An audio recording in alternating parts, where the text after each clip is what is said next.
Dominus vobiscum. Oremus. Prions. Dieu éternel et tout-puissant, sois favorable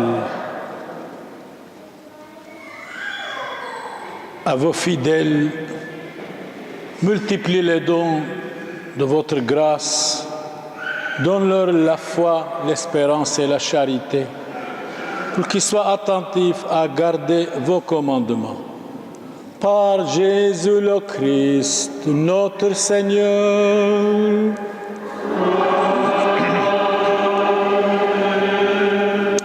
Je vous en prie, frères et sœurs, asseyez-vous. Merci. Vous allez écouter attentivement la parole de Dieu.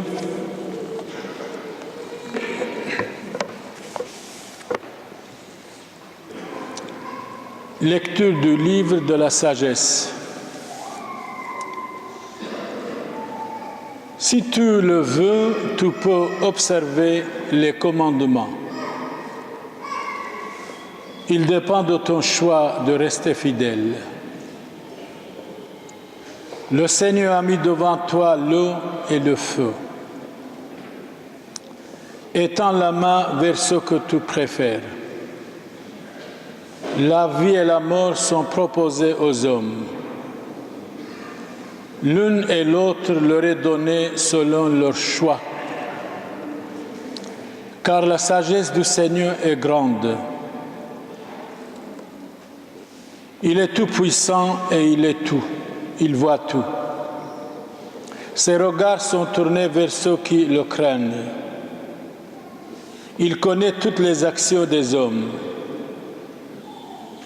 Il n'a commandé à personne d'être impie. Il n'a permis à personne de pécher. Parole du Seigneur. Deuxième lecture, c'est le psaume 118-119. Heureux qui règle ses pas sur la parole de Dieu. Heureux les hommes de conduite irréprochable qui suivent la loi du Seigneur.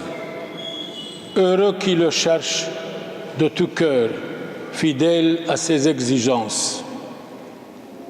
Toi, tu promulgues des préceptes que l'on doit observer, que mes chemins convergent toujours vers l'observance de tes lois. Sois généreux pour ton serviteur et je vivrai. J'observerai ta parole. Seigneur, ouvre mes yeux. Je contemplerai les merveilles de ta loi. Apprends-moi, Seigneur, le chemin de tes lois. Leur être fidèle sera ma récompense. Éclairez-moi et je serai fidèle à ta loi. De tout cœur, je l'observerai. C'était le psaume 118-119. Troisième lecture de Saint Paul apôtre aux Corinthiens. Lecture de la première lettre de Saint Paul apôtre aux Corinthiens, chapitre 2. Frères, c'est bien une sagesse que nous proclamons devant ceux qui sont adultes dans la foi. Mais ce n'est pas la sagesse de ce monde, la sagesse de ceux qui dominent le monde, qui déjà se détruisent. Au contraire, nous proclamons la sagesse du mystère de Dieu. Sagesse tenue cachée, prévue par lui dès avant les siècles, pour nous donner la gloire. Aucun de ceux qui dominent ce monde ne l'a connu, car s'il l'avait connu, il n'aurait jamais crucifié le Seigneur de gloire. Mais ce que nous proclamons C'est comme dit l'Écriture, ce que personne n'avait vu de ses yeux, ni entendu de ses oreilles, ce que le cœur de l'homme n'avait pas imaginé, ce qui avait été préparé pour ceux qui aiment Dieu. Et c'est à nous que Dieu, par l'Esprit, a révélé cette sagesse.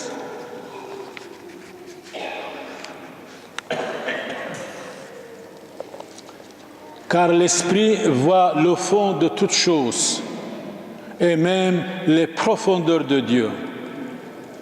Parole du Seigneur. Quatrième lecture, c'est l'Évangile de notre Seigneur Jésus-Christ, loué soit son nom, selon saint Matthieu, chapitre 5. Le Seigneur soit avec vous. Évangile de notre Seigneur Jésus-Christ, selon saint Matthieu. Vous écoutez l'Évangile, soyez attentifs. Comme les disciples étaient rassemblés autour de Jésus-Christ sur la montagne, il leur disait, « Je vous le déclare, si votre justice ne surpasse pas celle des scribes et des pharisiens, vous n'entrerez pas dans le royaume des cieux. Vous avez appris qu'il a été dit aux anciens, « Tu ne commettras pas de meurtre. » Si quelqu'un commet un meurtre, il en répondra au tribunal. Eh bien, moi, je vous dis, tout homme qui se met en colère contre son frère en répondra au tribunal. Vous avez appris qu'il a été dit, tu ne commettras pas d'adultère. Eh bien, moi, je vous dis, tout homme qui regarde une femme et la désire a déjà commis l'adultère avec celle dans son cœur. Vous avez appris encore qu'il a été dit aux anciens, tu ne feras pas de faux serment,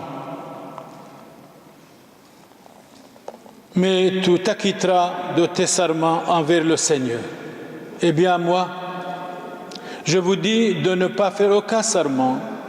Quand vous dites oui, que ce soit oui, et quand vous dites non, que ce soit non.